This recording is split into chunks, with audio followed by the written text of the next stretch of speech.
You know the type. Always right, never wrong. Rules don't apply to her. This is the story of a Karen who thought money and attitude could get her out of anything, but when she tried to bribe a prison guard, she learned the hard way that not everyone plays her game. What happened next? Let's just say her crocodile tears couldn't save her this time. Karen had always believed she was special, not in the warm, "you're unique and worthy" kind of way, but in the entitled, "I'm better than everyone else here" kind of way. From the moment she could speak, she developed a sharp tongue, and by adulthood, she had mastered the art of complaint. If something wasn't to her exact liking, she didn't ask politely. She demanded, loudly, aggressively, and she always made sure everyone in the room knew that she wouldn't tolerate poor service or incompetence. She had a reputation in her suburban neighborhood, the kind of woman who would park in the fire lane just for a second and dare anyone to call her out, the kind who'd return half-eaten food at a restaurant and claim it was completely unacceptable, or insist the waiter had an attitude if they didn't smile enough. Most people just tried to avoid her. Some retail workers even warned new hires about her. If the blonde lady with the giant sunglasses walks in, just smile, nod, and let her win. Trust me. She thrived on conflict, as long as she was the one in control. She'd been kicked out of gyms, salons, and even PTA meetings for her behavior, but she never saw it as her fault. In her eyes, everyone else was just too sensitive, unprofessional, or out to get her. Authority didn't intimidate her, it annoyed her. And rules were for other people. Karen believed she was the exception to every policy, the loophole in every system. So when an altercation broke out at a local grocery store over a line-cutting incident and a coupon dispute that escalated into physical aggression, Karen found herself on the wrong side of the law. She shoved a young employee and screamed so viciously that police were called, and for the first time in her life, Karen didn't get a warning, or a fine, or a scolding. She got arrested. The image of her being handcuffed in the parking lot while shouting about how she'd sue every single one of you went viral. Someone had recorded it and uploaded it online with the caption, "When Karen finally meets consequences." It was a hit. Comment section lit up. Memes followed. But Karen wasn't thinking about any of that as she was booked into county jail. She was too busy demanding her rights and asking why no one was listening to her. When she was placed in a holding cell, the reality of her situation started to settle in, but not in a humbling way. No, Karen didn't think she had done anything wrong. She thought the world was broken, that the system was out of control, that someone had to pay for this mistake, and it sure as hell wasn't going to be her. She demanded to speak to a supervisor. She asked if she could call her attorney, though no such attorney existed. She complained about the temperature, the smell, the metal bench, and the other women in the cell with her. Everything in her mind was beneath her. That night, she barely slept. Her brain wasn't spinning with remorse or shame. It was busy constructing a new plan, one that would get her out of this mess. Because Karen wasn't thinking, "How can I make this right?" She was thinking, "Who can I manipulate next?" And when she was finally assigned to her temporary cell and saw the guards patrolling the corridor, she had her answer. Karen was escorted to her assigned cell with an expression of disgust etched across her face. She walked stiffly, her nose wrinkled, as if the very air in the jail was too offensive for her lungs. Her designer shoes, confiscated at intake, had been replaced with standard-issue slip-ons, and her carefully manicured nails had already begun to chip. The woman who once strutted through boutique stores and country clubs now shuffled through grey hallways in an orange jumpsuit that did not match her carefully curated identity.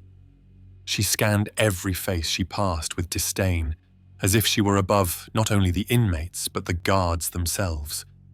In her mind, this place was a temporary inconvenience, a glitch in her otherwise perfectly respectable life. She imagined the headlines, "Innocent woman wrongfully jailed." She fantasized about the apology she'd demand from the mayor, or maybe even the governor. But deep down, Karen knew the real work had to begin soon, because no one was coming to save her, not yet. And if she was going to claw her way out of this concrete purgatory, she'd need an angle. Her eyes lingered on the correctional officers who patrolled the corridors. Most of them looked too tough, too no-nonsense to even entertain her manipulation tactics. But one caught her attention. Officer Reyes. He was younger than the others, maybe in his early 30s. Clean-cut, polite, always professional. He didn't joke with inmates, didn't swagger like some of the others. He was calm, almost distant. But something about him, his quiet demeanor, his consistency, made Karen believe she could get to him. She watched him closely over the next few days. He made his rounds like clockwork, checking on every cell with the same level of seriousness. But unlike others, he never raised his voice, never responded to taunts. He didn't even flinch when another inmate tried to provoke him. To Karen, this wasn't a sign of strength. It was an opportunity. She interpreted his silence as softness. She mistook his composure for weakness, and that was her first mistake. By day 3, Karen had started talking to him. At first, it was simple things. "Is it always this cold in here?" she asked, rubbing her arms dramatically. Reyes nodded and moved on. "Do they serve anything edible here? Or is this how you treat people?" she added the next day. Again, no real response. But Karen wasn't discouraged. This was how it always started. You chip away at the wall until there's a crack, then you slip through it. She began to shape her persona more carefully when he was nearby. Gone was the screeching tone she'd used during intake. Instead, she spoke in a quieter, more refined voice. She made sure her hair was brushed neatly when he walked by. She tried to act like she didn't belong there, as if she was some innocent housewife caught up in an unfortunate misunderstanding.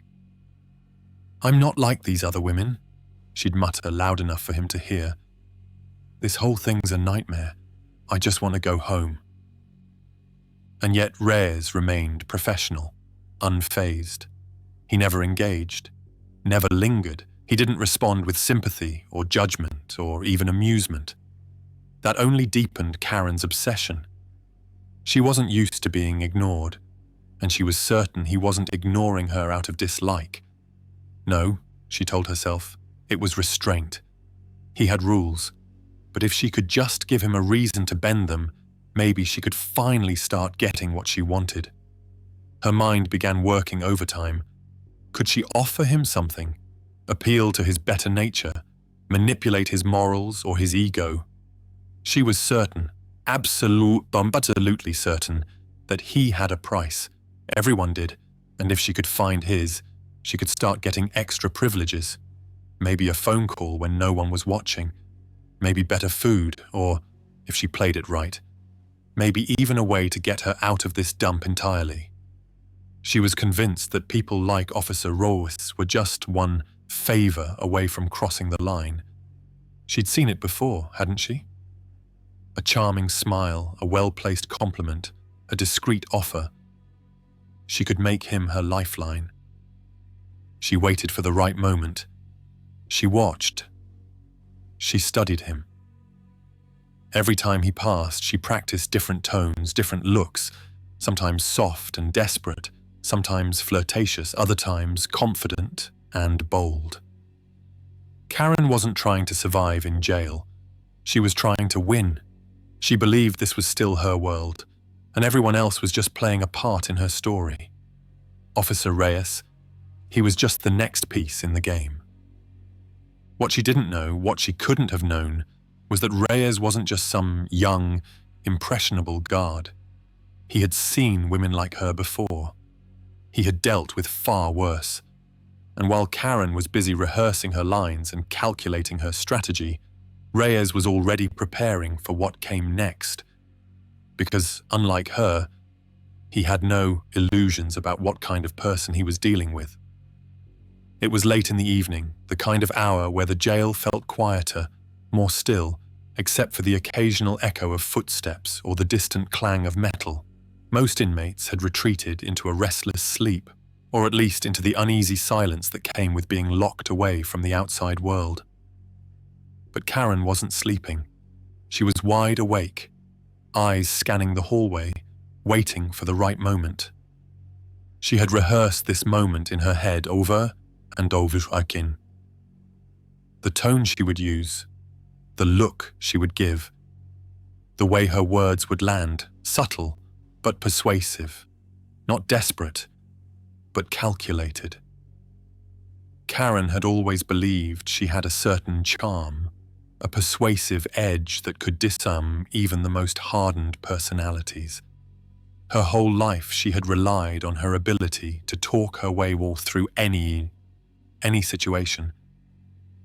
And in her mind, this wasn't any different. When Officer Reyes appeared during the routine evening check, Karen sat up on the edge of her bed, her body language carefully staged to appear casual but approachable.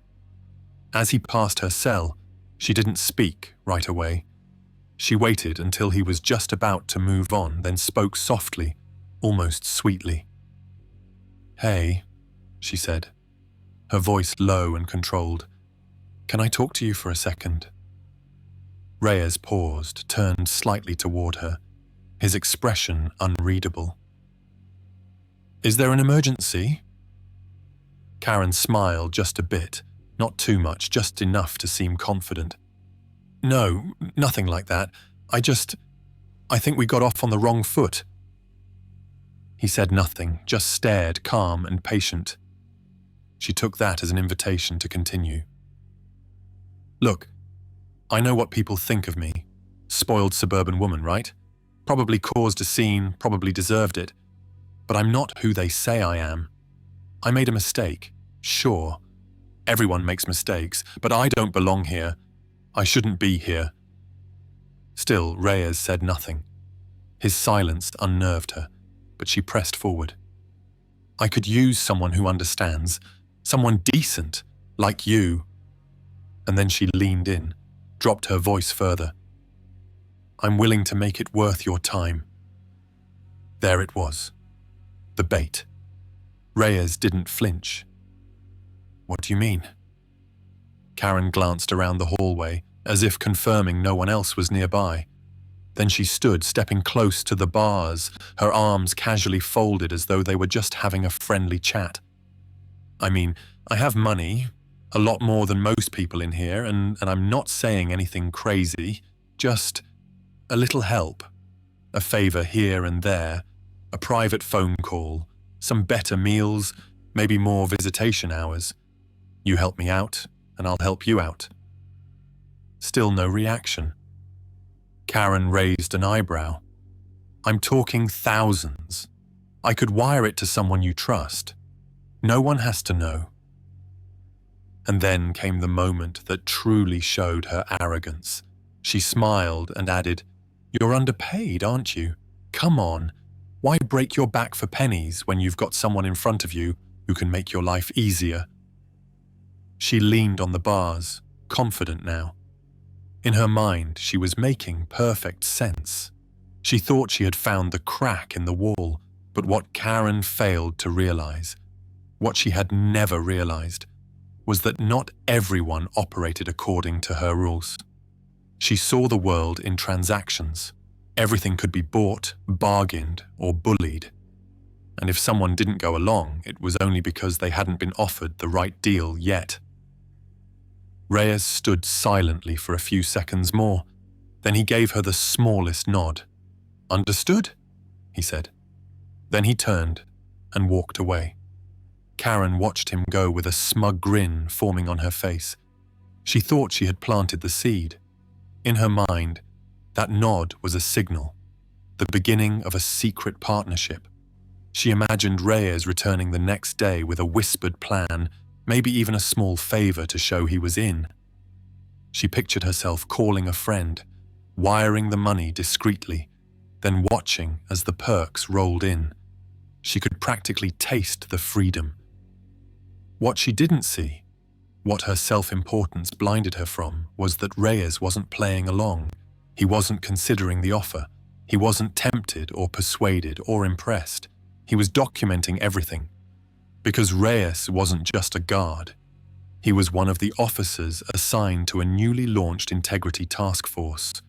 His job was to identify and report any attempts to bribe, manipulate, or corrupt prison staff. The department had received a wave of complaints from higher-profile inmates trying to bend the rules. Karen wasn't the first, but she was about to become the most visible example of what happened when someone tried to cross the line.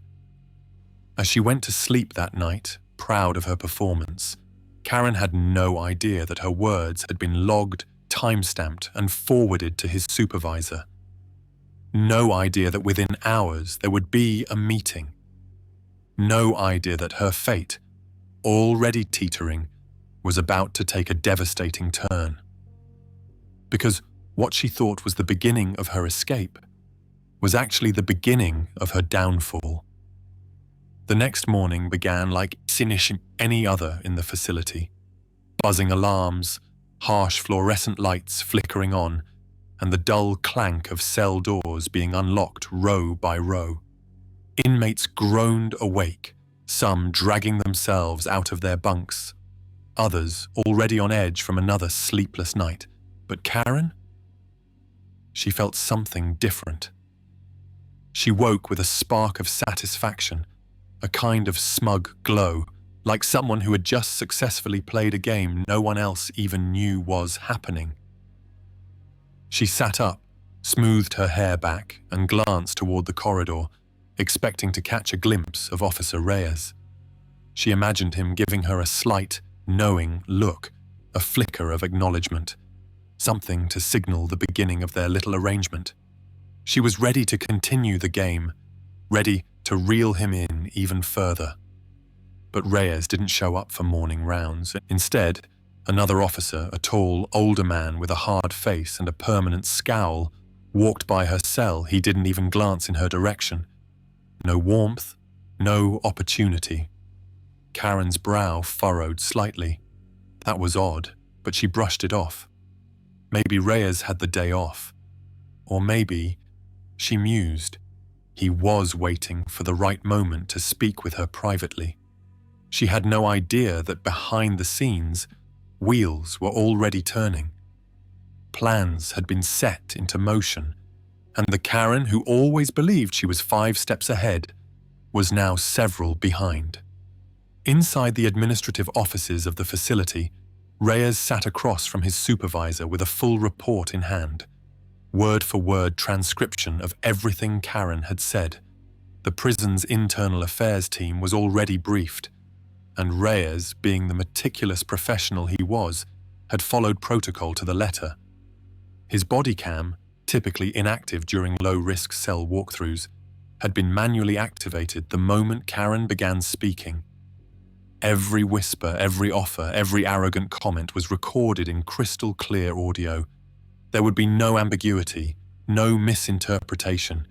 She had walked right into the trap with the confidence of someone who believed she was untouchable. Within hours, the warden approved the next steps. A decision was made not just to punish the bribery attempt, but to make an example out of it. In recent months, stories of entitled inmates trying to manipulate guards had begun to circulate on social media, and the department was under pressure to show that they were taking integrity seriously. Karen's case? It was perfect. A high-maintenance, loud-mouthed detainee with a public reputation for outbursts. Viral potential, media-friendly. It was, in many ways, too perfect. Back in her cell, Karen spent the morning chatting confidently with another inmate, bragging in veiled terms about keen surua, Not everyone here was as stuck as they thought. She smirked when someone complained about the food. "Don't worry," she said with a wink. "Some of us have a way out." She even suggested she'd be back home by next week. But then came the call. Around midday, 2 guards arrived at her cell, not Officer Reyes, but 2 others with stern expressions and no small talk. They opened the door without explanation. "Karen Whitmore," one of them said. "You're coming with us." She blinked. "What for?" "Additional hearing. You'll be briefed shortly. Let's go." Karen stood slowly, trying to mask the sudden jolt of anxiety in her chest. She looked for Reyes again, expecting him to step forward, to intervene, to explain, but he was nowhere in sight. Still, she told herself this was part of the plan. Maybe they were going to speak in private. Maybe he had arranged something discreet. She followed the guards, back straight, lips pursed in practiced defiance. They led her not to an office, but directly to the secure hearing room adjacent to the courtroom wing of the facility. Cameras were already positioned. A court-appointed attorney stood waiting. Karen froze for just a moment. "What is this?" she asked, narrowing her eyes. "You'll find out," one of the guards said, gesturing to the seat. As she sat, a flat-screen monitor flickered to life on the far wall. The judge had not yet arrived, but her attorney turned to her, a folder in his hand. "Ms. Whitmore," he began, his tone neutral, "before today's proceeding begins, you should be aware that an internal investigation has been launched regarding your actions during your incarceration." Karen scoffed. "What are you talking about?" He slid the folder toward her and opened it. Inside were transcripts, highlighted phrases, dates, times, and then he hit play on the recording. There it was, her voice, unmistakable, clear as crystal. "I could wire it to someone you trust. No one has to know." The color drained from her face. Her lips parted, but no words came out. She looked around the room as if expecting someone to stand up and say it was a prank, or that the audio had been doctored. But the truth was undeniable. She had been caught, fully, completely, and without a single escape route. When the judge entered moments later, the room grew tense. Karen tried to compose herself, but her voice cracked when she attempted to speak. "I didn't mean," she began, only to be cut off. "You are being charged with attempting to bribe a correctional officer," the judge said plainly. "This is a felony offense, and thanks to the thorough documentation provided by Officer Reyes and his team, the evidence against you is overwhelming." Karen's eyes welled with tears, not the manipulative kind she had used countless times before, but the real kind, the panicked kind. She wasn't in control anymore. She wasn't calling the shots. She wasn't negotiating her way out of this. She had tried to cheat the system, and the system had receipts. The courtroom doors closed behind her with a heavy thud as the hearing concluded and she was led away, her expression blank, her mouth trembling. Her arrogance had carried her straight into a trap. Her confidence had written her confession in her own voice. And the guard she thought was just another pawn. He had played her better than she ever imagined. The courtroom was quiet now, too quiet. The kind of silence that doesn't just fill a room, it presses down on you, heavy and suffocating. Karen, while motionless at the defendant's table, her hands trembling slightly as she gripped the edge. Her once perfect manicure was chipped and worn. Her hair, once curled and styled every morning with obsessive precision, now hung limp around her face. The tears that stained her cheeks weren't theatrical anymore. They weren't part of a performance. They were real. Raw, the kind that left your chest hollow and your pride shattered. The judge had just laid it all out. There were no soft words, no gentle warnings, just facts. The bribery attempt had been captured on audio, supported by Officer Reyes's direct testimony, and cross-verified by timestamps and surveillance footage. Everything Karen thought she could keep secret, everything she thought she could whisper away behind bars, it had all been laid bare under the cold, unforgiving light of justice. But what truly broke her wasn't just the evidence. It was the way the judge looked at her. Not with hatred, not even with anger, just disappointment. As if Karen had wasted not only her own dignity, but the court's time. As if she was just another case on the docket, another entitled voice that thought rules were optional. The prosecutor didn't need to say much. The evidence spoke louder than any argument could. Karen's own voice, confident, transactional, shameless, was played once more for the record. She had said it so clearly. "You're underpaid, aren't you?" Followed by that smug little laugh, as if bribing an officer was just another everyday negotiation. That recording echoed through the courtroom like a ghost she couldn't outrun. Karen's court-appointed attorney had tried to do damage control. He mentioned stress.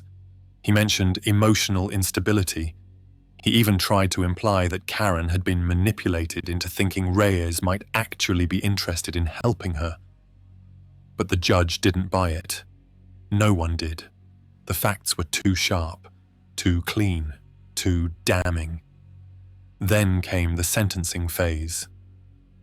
Karen had no criminal record prior to her arrest, and under different circumstances that might have worked in her favor, but the court viewed her behavior as particularly egregious. Not only had she committed assault in the incident that originally brought her to jail, but she had tried to compromise the very system meant to rehabilitate and protect. That didn't scream misguided first-timer. That screamed manipulation, arrogance, and a complete lack of remorse. When the sentence was read aloud, Karen froze. An additional 6 months in county jail, consecutive to her original sentence, with no chance of early release. Mandatory rehabilitation classes, a permanent mark on her record for attempted bribery of a public official. The court even ordered the transcripts and recording to be submitted as a case study in officer training sessions statewide. Karen's breath caught in her throat. Her mind spun, searching for a way out, a loophole, a trick, a phone call, something, anything, but there was nothing. For the first time in her life, there were no second chances, no manager to complain to, no husband to bail her out, no fancy lawyer to spin the narrative, just cold consequence. She stood, weakly, as the bailiff approached to escort her out. Her legs felt like they didn't belong to her. Her head buzzed. Her face burned, not just from shame, but from the eyes she felt watching her. From the courtroom staff, from the other inmates who had been brought in to witness hearings, from Officer Reyes, who stood in the back, arms crossed, silent as ever. She glanced at him one last time. This time there was no smug grin, no flirty glance, no veiled manipulation, just defeat. Her eyes pleaded silently, but Reyes didn't blink. He didn't smirk. He didn't gloat. He simply nodded respectfully, as he would to any inmate being led back to their cell, and turned away. Back in the jail transport van, Karen sat in silence, staring at her hands. The tears had dried, but the sting remained. The courtroom had been her stage, and she had collapsed under the spotlight. And now, instead of freedom, she was returning to the very place she thought she could outwit. Only now, everyone knew exactly who she was. The other inmates had heard the story. The guards, too. Her failed bribe had spread through the facility like wildfire. She was no longer just that entitled lady who screamed at the intake staff. She was now Karen the briber, a cautionary tale, a punchline, and for someone who had spent her life trying to feel superior to everyone around her, that kind of reputation was worse than the time. It was a complete demolition of her identity. In her cell that night, Karen didn't speak. She didn't try to charm the guards. She didn't try to win anyone over. She just sat on the lower bunk, staring into space, finally quiet. The kind of quiet that only happens when someone realizes the world doesn't revolve around them after all. The kind of quiet that comes when every lie you told yourself finally falls apart. For once in her life, Karen had nothing to say, and somehow, that silence said it all.